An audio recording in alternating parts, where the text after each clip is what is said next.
We are in the midst of a crucial few weeks in the future of Gaelic football.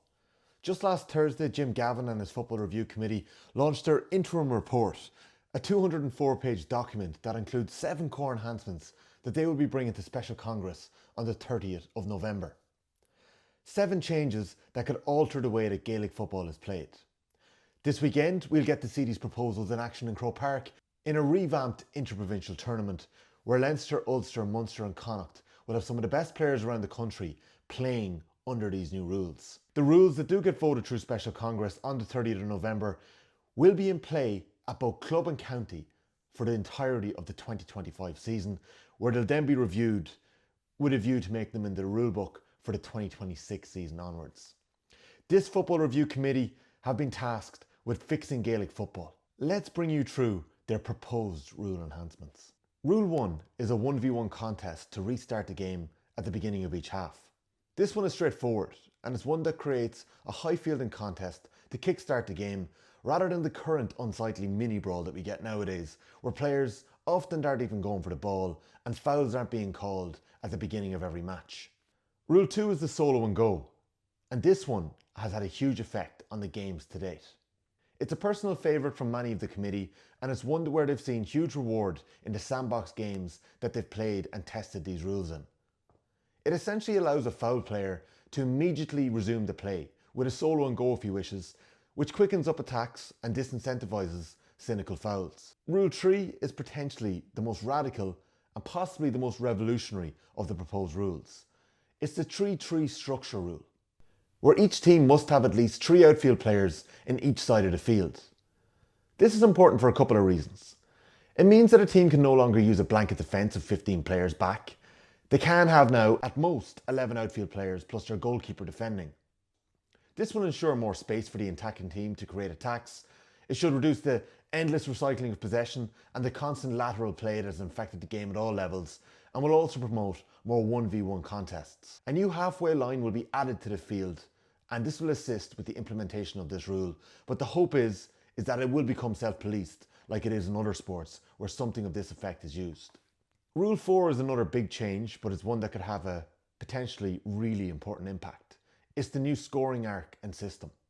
There will now be a new 40-metre scoring arc on the field and a 1-2-4 scoring system, where points kicked outside of this arc will be worth 2 points. Points kicked inside the arc and inside the 20-metre line will still be worth 1, but a goal will now be worth 4 points.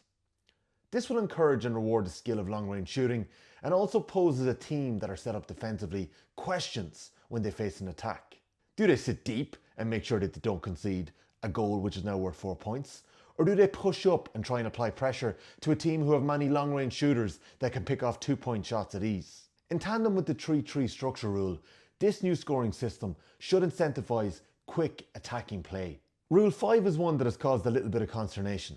It's the new revamped attacking mark inside the 20-metre line. This proposal bins the current advance mark, which was used so rarely as it was in games to date, but also didn't do what it was meant to do, which was encourage long-range kick passing and reward high fielding. This new advance mark certainly could do that. The kick must be from at least 45 metres and can only be claimed with a catch inside the 20-metre line.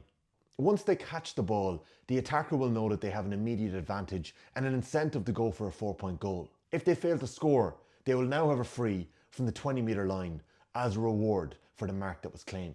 This is a rule that's been seen to be overly punitive on defenders, but the Football Review Committee maintain that it could create incredible moments and brilliant plays in games. Rule 6 is that kickouts must now go beyond the 40-metre arc, but secondly, players are allowed to be inside 20 metres before the kickout is taken. This will speed up a keeper's ability to restart the game, and it should also encourage more contests, as it will be more difficult to dink one short to a corner back. Rule 7 is essentially that there can be no back pass to a goalkeeper. A goalkeeper will be allowed to receive the ball in his own square or beyond the halfway line. Again, this removes the ability to back pass to a keeper when you're in the midst of keeping possession. It also allows the innovation of a goalkeeper to still add to attacking play, if they're good enough to do so beyond the halfway line. While some goalkeepers may not like this restriction, it's seen to be a necessary enhancement to stop games of piggy in the middle that we've seen develop, where teams are holding on to possession and just popping it over defenders' heads, with the goalkeeper being the extra player in the defensive side of the field. So there you have it, the 7 core rule enhancements that have been proposed by Jim Gavin and the Football Review Committee.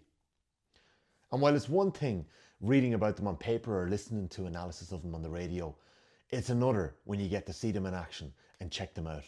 And this weekend, the country will get that opportunity. Later this week, on Friday evening and Saturday afternoon, the country will get the chance to see the potential of this new version of Gaelic football when a revamped interprovincial competition takes place. It's going to be televised on TG Cahir on Friday night and on RTE on Saturday, and the games are open to the public in Croke Park. And while nothing can recreate the white heat of a championship battle, this weekend in Croke Park, we will get a glimpse at just what the future of Gaelic football may look like in 2025 and beyond.